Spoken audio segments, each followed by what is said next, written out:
गुरुजी, मेरा आपसे एक प्रश्न है। मैं कौन हूँ? भगवान ने मुझे धरती पे क्यों भेजा है? गुरुजी राधे राधे। राधे राधे। मेरा एक प्रश्न है। ओम कृष्णाय वासुदेवाय हराय परमात्मा ने प्रणतक क्लेशनाशाय गोविंदाय नमो नमः। आप मुझे इसका मतलब बता दो। कृष्णाय वासुदेवाय हरये परमात्मने प्रणतक क्लेशनाशाय गोविंदाय नमो नमः। कृष्णाय वासुदेवाय, हे कृष्ण, हे वासुदेव, गोविंदाय नमो नमः। हे गोविंद, आपको हम नमो नमः नमस्कार करते हैं। क्यों नमस्कार करते हैं? क्योंकि प्रणतक क्लेशनाशाय, हे प्रभु, आप हमारे सारे क्लेशों को दूर करने वाले हैं। आप हमारे क्लेशों को दूर कर दीजिए, हमारे संकटों को टाल दीजिए। हे प्रभु, हम आपके चरणों में बारंबार प्रणाम करते हैं, आपको नमस्कार करते हैं। हे कृष्ण, नमस्कार। राधे राधे गुरुजी। राधे राधे। राधे राधे गुरुजी। मैं पटना से आई हूँ जी। बचपन से ही भगवान की भक्ति में बहुत मन लगता है, बट पूजा पाठ नहीं करती। बस जब भी उनको मैं दिल से पुकारती हूँ, जो भी बात के लिए, वो बात हमेशा मेरी पूरी हुई है। गुरुजी, मेरा आपसे एक प्रश्न है। मैं कौन हूँ? भगवान ने मुझे धरती पे क्यों भेजा है? मैं ईश्वर का अंश हूँ और उस परमात्मा को पाने के लिए ही इस धरती पर आया हूँ। जी गुरुजी, आपके आश्रम में एक बार और मैं आ चुकी हूँ।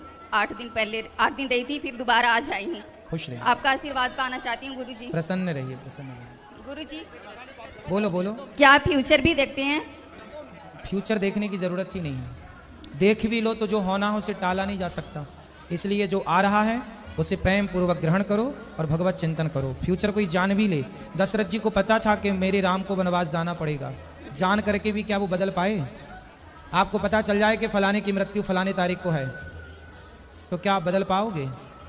जो है वो है, जो होना है। इसलिए जान लेना कोई बड़ी बात नहीं है और जान के कोई लाभ भी नहीं। इसलिए वर्तमान को बेहतर करो, भविष्य बेहतर हो जाएगा। वर्तमान को ठीक करो, भविष्य ठीक हो जाएगा। राधे राधे गुरुजी। राधे राधे।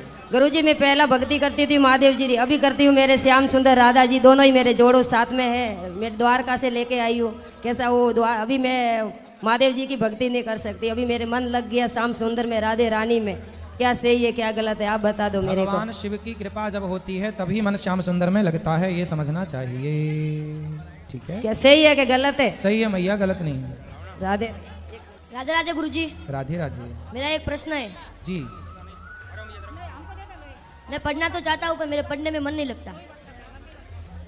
तो मन लगाओ बेटा। नहीं लगता ये क्या बात हुई? लगाओ। आप एक उपाय दो ना। रोज सवेरे जल्दी जागा करो, जाग कर नहाने के बाद सूर्य भगवान को जल चढ़ाया करो और थोड़ा योग किया करो, जिसमें सिर के बल खड़े होने वाली आसन शीर्षासन किया करो। गुरुजी, मैं ना बहुत दूर पढ़ता हूँ गुरुकुल में, उधर मेरे को योग 5 बजे उठना ये सब मेरे को आता है सब। तो फिर आप ना शीर्षासन करते हो? जी शीर्षासन जी। तो फिर करने से धीरे धीरे मन एकाग्र होगा। ध्यान किया करो भगवान का, धीरे से मन एकाग्र होगा, फिर पढ़ाई मन लगेगा। जी राधे राधे। गुरुजी राधे राधे। राधे राधे। पीछे ले जाना माइक। गुरुजी, मुझे आपको सुंदरकांड का 4 लाइन सुनाना है। सुनाओ। और उसका मतलब। हाँ सुनाओ। जामवंत के वचन सुहाय, सुनी हनुमंत हृदय अति भाई।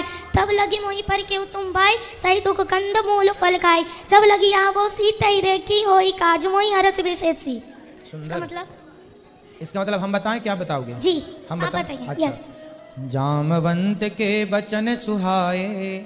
जब हनुमान जी लंका जाने लगे जी तो हनुमान जी अपनी शक्ति श्राप के कारण भूल गए थे। जी तब जामवंत जी ने याद दिलाया जी कि आपका पवन तनय बल पवन समाना, बुद्धि विवेक विज्ञान निधाना, कवन सुकाज कठिन जगमाही जो नहीं होई। हे हनुमान, तुम सब कर सकते हो। जी। तो जामवंत के वचन सुहाए, इसका मतलब ये हुआ कि जामवंत जी ने हनुमान जी की सोई हुई चेतना शक्ति को जगाया। सुनी हनुमंत हृदय अति भाई। जामवंत जी की बात उन्हें बहुत अच्छी लगी। जामवंत के वचन सुहाए, सुनी हनुमंत हृदय अति भाई। तब लगी मोहि पर क्यों तुम भाई, सही दुख कंद मूल फल खाई। जो सीता माँ का पता लगा कर आएगा, वो सुग्रीव जी ने एक बगीचा नियुक्त किया था, वहां के कंद मूल फल वही खाएगा जो सीता माँ का पता लगाएगा। ये सब याद दिला रहे हैं जामवंत जी, है ना? जी गुरुजी। गुरुजी, मुझे आपको एक कविता सुनाने दो। सुनाओ। गुरुजी, नन्हा बीच एक बोदो तुम वही पेड़ बन जाएगा, छोटा सा तुम दीप चला दो अंधकार मिट जाएगा। मीठे बोल अगर बोलो तो अपना दिन बढ़ जाएगा, बिना रुके चलते जा तो तुम्हें लक्ष्य मिल जाएगा। अगर ईंट पर ईंट धरो तो माल खरा हो जाएगा, अच्छे अच्छे काम करो तो देश बड़ा हो जाएगा। वाह, सुंदर। गुरुजी राधे राधे। राधे राधे। जय श्रीमन नारायण गुरुजी। आपके चरणों में प्रणाम। खुश रहिए। गुरु जी, दिन में मैं आपकी कथा सुन रहा था। कथा सुनते सुनते आप गाय के बारे में बता रहे थे, गौ माता के बारे में। सुनते ही मेरे मन में ऐसा हुआ कि मैं जाऊं, आपसे पूछूं। जो भी है, हमारे पड़ोस में ही एक गाय है, मैं डेली मतलब जाता हूं, उनके चरण दबाता हूं, जैसे आप करते हैं। आपको देख के मेरे को ये प्रेरणा मिली। मैं डेली चरण दबाता हूं, उनके चरण छूता हूं। अब मैं उन्हें रखना चाहता हूं अपने घर पे। मेरे अंदर ये भाव बना, तो मैं उन्हें घर में रखना चाहता हूं। तो अब मैंने उनसे पूछा कि आप अपनी गाय दोगे? तो उन्होंने बोला हाँ देंगे। तो उन्होंने ऐसा बोला कि मतलब मेरी गाय ना अभी जनवरी के टाइम में ब्याहने वाली है। मैंने कहा ठीक है, पर मेरे अंदर विचार आया कहीं मैं ले लूँ। मेरे को कभी किया नहीं मैंने, तो कहीं पाप ना चढ़े, अब ब्याह की मेरे को तो कुछ पता नहीं है। तो ऐसे में मेरे को क्या करना चाहिए? घर में ले आओ, बढ़िया गाय की सेवा करो आप। नहीं, गाय ब्याएगी, अब मेरे को उसके बारे में सेवा का पता नहीं है ना गुरु जी। जब गाय ब्याएगी तो उसके बच्चे को उसका दूध पिलाना। तो ऐसा कुछ नहीं है ना, कुछ हो जाए ना तो क्या होगा, सेवा करना। अच्छे बच्चा हो, सर्दी में हो तो उसको होते ही तुरंत धूप है तो धूप दिखाना, रात को उसको कंबल अम्बल उठा के थोड़ा सर्दी। छोटे गाय के जो बच्चे होते हैं ना, उनको सर्दी बिल्कुल बर्दाश्त नहीं होती। तो उनको सर्दी ना लगे इसका ध्यान रखना, क्योंकि जरा सी सर्दी में उनका शरीर छूट जाता है, क्योंकि सर्दी बिल्कुल बर्दाश्त नहीं करते बच्चे। थोड़ा सा केयर करना पड़ता है गाय के बच्चों की। और एक सवाल हो रहा है गुरुजी, कुछ दिन पहले एक कबूतर आया था हमारी छत पे। उसके किसी ने गर्दन पे मार दिया था, पंजा मारा या करंट लगा, मेरे को नहीं पता क्या हुआ। तो मैंने ऐसी आप जैसे संतों के मुंह से ऐसा सुना कि ऐसे में अपना काम छोड़ के उनकी थोड़ी वो करो। तो मेरे घर में घर वालों ने उन्हें एक कमरे में रख दिया था कि उस पर दवाई ववाई छिड़क दी थी जो आती है उनकी। तो मेरे को फिर भी चैन नहीं पड़ा। वो एक कोने में जाके मतलब ऐसे पड़ गया कि ना बोल रहा ना कुछ। तो मैं उसके लिए डॉक्टर के पास गया कबूतर को लेके। तो डॉक्टर ने बोला कि इसके लिए ये दवाई लिख के दी। उसने देखा इसको ना स्ट्रोक लग गया है, तो दवाई लिख के दी उसने कि इसको ऐसे ऐसे लगा देना। अब हमने उसे लगाया दवाई, छिड़की, मतलब मैंने पकड़ा और मेरे भाई ने दवाई लगाई।